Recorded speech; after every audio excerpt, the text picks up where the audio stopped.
If you have a color printer, then likely you know that with just 4 colors, black, cyan, magenta, and yellow, you can print in millions of hues, bright, vibrant images. And yet, if you're missing just one of those colors, the images simply aren't as bright, they're not as compelling. Well, in some ways, that's like the Gospels. Every gospel adds a particular shade or color to Jesus' life and ministry, and yet when we view them all together, our view of Christ becomes vibrant and clear. This is how the Jehovah's Witnesses are told the Gospel of Luke works, like a primary color in a full-color portrait of Jesus. However, the Gospel of Luke wasn't written by Luke, and this talk by the Jehovah's Witnesses is so bad that it will help us debunk the Gospel once and for all. Well, we can say that the Gospel of Luke is unique in 5 different ways. First, it's unique in content. In fact, some 60% of the material covered in Luke is not covered by other gospel writers. For example, Luke includes 6 specific miracles that we don't read about in Matthew, John, or Mark. Impactful miracles like the healing of 10 lepers and the raising of the widow's son at Nain. Again, as we've been learning, the longer a legend stays around, the more details are added to it. Luke was written after Mark and Matthew, and depends on Matthew a lot, but with added miracles to further make Jesus more divine and less human. Remember, the older the Gospels get, the more divine Jesus will get, and Luke was the 3rd Gospel in the canon to be written. While Matthew wrote his book primarily for the Jews, and Mark primarily for the Romans, Luke wrote his gospel in such a way that it would appeal to people of all the nations. While this is true, it also shows us the different nature of the Gospels. Each Gospel is like someone's version of Christianity captured in time. By the time the Gospel of Luke came around, Christianity was gaining a lot of traction with a lot of people, so a new version of Jesus emerged, a Jesus that was for all humanity.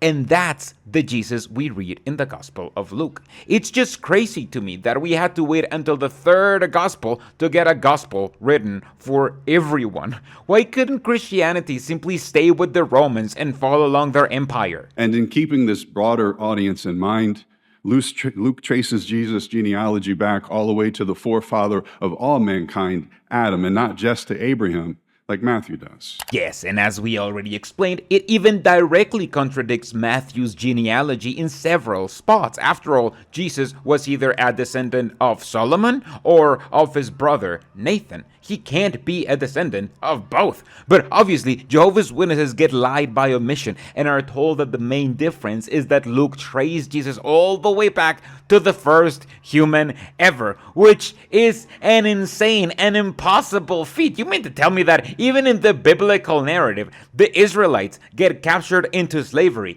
but still keep records going all the way back to Adam, and those records survive for hundreds of years for Luke to find them? Well, here's the 3rd reason that Luke is so unique. Its keen focus on women. In fact, some very important women are only mentioned by Luke. Well, without Luke, we wouldn't know about individuals like Elizabeth, the mother of John the Baptist. We wouldn't know about the prophetess Anna or the widow of Nain, just to name a few. Yes, Luke's emphasis is on universal salvation, which means Luke focuses more on women, not just men, to show how salvation can be achieved by everyone, regardless of gender. That's right, Luke is the first woke gospel. And while this speaker wants to pretend that he simply added details on women that other gospels hadn't, he doesn't tell you that Luke practically changes the whole birth of Jesus to do it. In Matthew, Mary gets pregnant by the Holy Spirit. Joseph breaks up with her only to believe Mary after he had a dream about it. And then Jesus is born in Bethlehem with no mention of any census or any inn, since it's implied that that's where they've been living all along. And the astrologers and the Herod massacre story happens, forcing Joseph to grab his family and run away to Egypt until Herod dies. However, Luke gives us a massive change to the story. It doesn't even start with Mary. It starts with Elizabeth being preggo with John the Baptist. And then she meets Mary, who got knocked up by the Holy Spirit. And then Mary is traveling while preggo to Bethlehem for a census. they're not living there. And Jesus is born in a stable with angels appearing to shepherds nearby to show up and give him props for being born. And then 8 days later, Mary takes baby G to the temple to get circumcised, where a prophetess sees it and starts prophesying about Jesus. And then, after some religious mutilation of baby's genitals, they travel back to Nazareth, which is where they're from. Luke trades the Herod massacre and the Egypt trip for baby mutilation and John the Baptist's mom. It is an entirely new story about how Jesus was born that completely contradicts the original story from Matthew. For example, Luke alone tells us that Jesus was praying when the heavens opened up and Holy Spirit poured out upon him at his baptism. And Luke alone includes the very final prayer of Jesus as a human, when on the torture stake he prayed, "Father, into your hands I entrust my spirit." Yes, which, as I've already explained, is in complete contradiction to the rest of the Gospels. They all disagree on what Jesus said, when he said it, or when he died, because that all meant different things to different brands of Christianity. And that's a far more interesting topic to research than this stupid regurgitated propaganda of all Gospels agree with each other and the point of the Gospels is that you should be a Jehovah's Witness. Now, as a physician, Luke was well educated and he had a keen interest in people. That comes through in his writing. The vocabulary of Luke is more than all the other Gospels combined, and that gives us meaningful detail. For example, what one gospel writer may simply refer to as leprosy, Luke refers to it as a man full of leprosy. What might simply be an illness or a fever to one gospel writer, Luke refers to it as a high fever. Now that's nuanced, but doesn't it help us better appreciate the severity of those conditions? Luke the physician didn't write the Luke gospel. However, since Jehovah's Witnesses follow the Catholic tradition of pretending he did, then they read into verses of the Bible to find that Luke definitely wrote the Luke Gospel. And sure, one version says that one person has a fever, but only Luke the physician would have noted that it was a high fever. Now, again, Luke never diagnoses someone in his alleged Gospel like a physician would, but these added tiny details are supposed to let us know that a doctor wrote it. After all, who else than a doctor would have said that someone with leprosy had a lot of it? But obviously, we can have confidence that Luke was right when he wrote his contradictory gospel because of God or something. Well, Luke, after his baptism, and just like the other gospel writers, was moved by Holy Spirit to write his account. And of course, we have confidence. Jehovah controls what ends up in his written word. He prevents inaccuracies or false testimonies from entering into it. No, he helped Luke. Sure, he helped Luke contradict the other Gospels. You don't get it. All of those contradictions we just listed were simply inspired by God. Seeing that many have undertaken to compile an account of the facts that are given full credence among us, just as these were handed down to us by those who from the beginning were eyewitnesses and attendants of the message, I resolved also, because I've traced all things from the start with accuracy, to write them to you in logical order, most excellent Theophilus, so that you may know fully the certainty of the things that you have been taught orally. Well, here Luke clearly states his intention to provide an accurate account about Jesus. Yes, to Theophilus. This very clearly states that the author was writing this gospel to write down their own version of Christianity.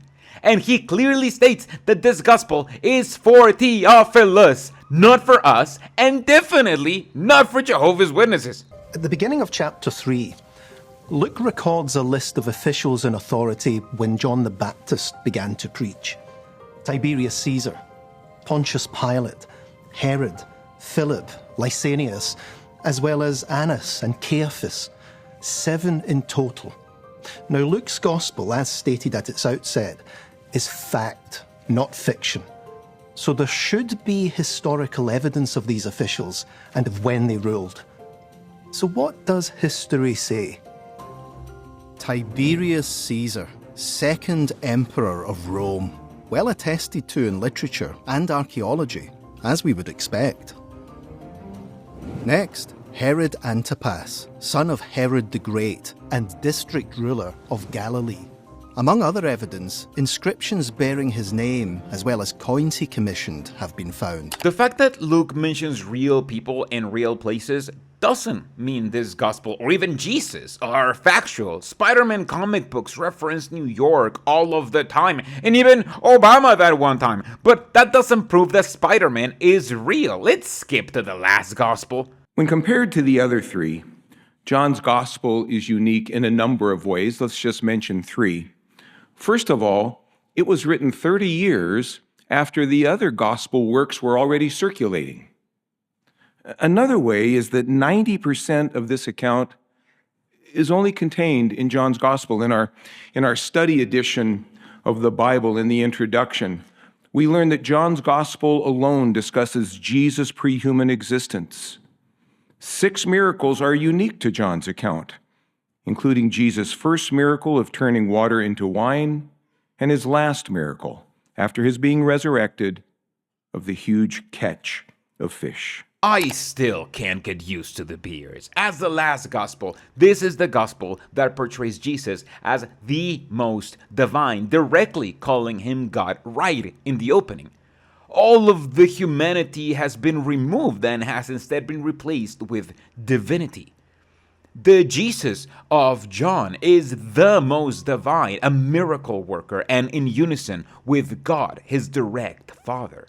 It's the most unique and different from the other Gospels because it's the last canonical Gospel, and by the time that it was written, the legend of Jesus had grown to make him the most divine and powerful he had ever been. The speaker goes on to gloss over how Jehovah's Witnesses mistranslate John 1:1 to say that Jesus was with God instead of God himself, and instead simply mock Bible experts for not believing in everything this gospel says. I find it surprising that there are some who call themselves Bible scholars, students of the ancient writings, who doubt the authenticity of John's work. Now, this is despite the fact that the Gospel of John is found in of the very earliest works of translation. He kind of fucked up that line, but yes, why wouldn't scholars believe John when it's one of the earliest examples of translation? I mean, if you don't count all of the other translations, that is, I guess. I wonder what he was supposed to say, but it's kind of creepy to remember that this is a pre-written speech that is delivered the same, or almost word for word, all around the world. So when he says, I find it surprising, that's not him finding it surprising, because he is unlikely to have ever listened to any biblical expert talk about John.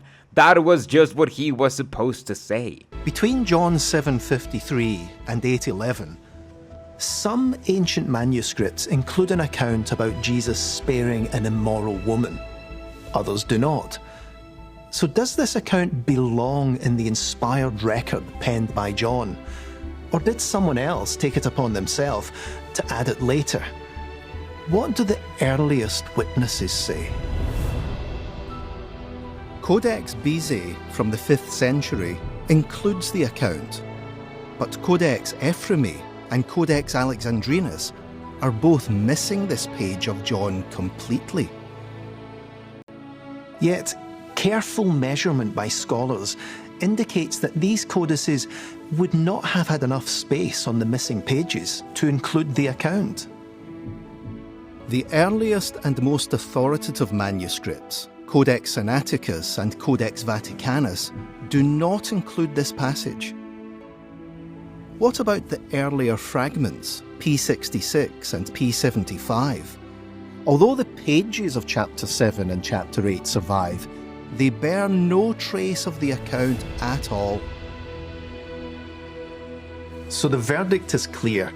The account of the immoral woman is spurious, meaning it was added centuries after John completed his gospel. This is fascinating to me because it shows just how much Christianity was in flux, along with Jesus himself. Remember, every gospel captures a very specific version of Jesus and Christianity, made to appeal to very specific people in a very specific moment in time. That's why the story about Jesus defending the woman, telling the men that he who was without sin could cast the first stone, a favorite among a ton of Christians, was seemingly added to this gospel later. We obviously don't know if that story was popular by the time that the Gospel of John was written already, or if it became popular later and it was retroactively fitted into the gospel. However, the version of Jesus that it portrays perfectly emulates the Jesus described in this gospel, which is why most Bibles still have this and other verses that aren't found in the oldest manuscripts.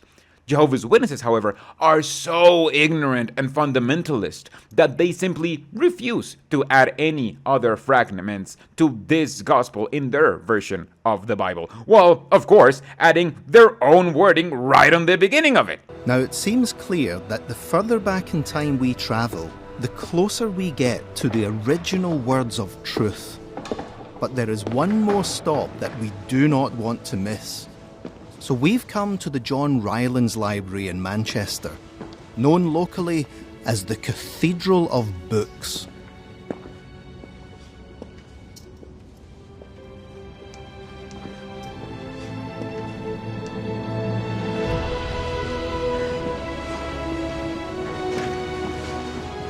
This is Papyrus 52, dated by some scholars to around 125 CE. It's a fragment of the oldest copy of John. In fact, it's the oldest fragment of the Christian Greek scriptures that has ever been found. What does it contain? Another simple yet profound sentence. For this I have been born, and for this I have come into the world, that I should bear witness to the truth. I seriously do not understand how Jehovah's Witnesses can claim to be one of the most persecuted religions in the world while having an open invitation to any institute and library seemingly they need around the world to record their misleading propaganda so they can add validity to it. That's why I'm here to debunk all of this crap, because this is one of the decreasingly few times that Jehovah's Witnesses still use pseudo-intellectualism, and it's only cosmetic by going to film in museums to pretend to be Bible scholars. But now that we know a ton of contradictions in the Jesus story, we are ready to debunk the upcoming episodes of the Good News According to Jesus. So don't forget to subscribe and to hit the like button if you don't want to miss that part of this year's convention when it comes out.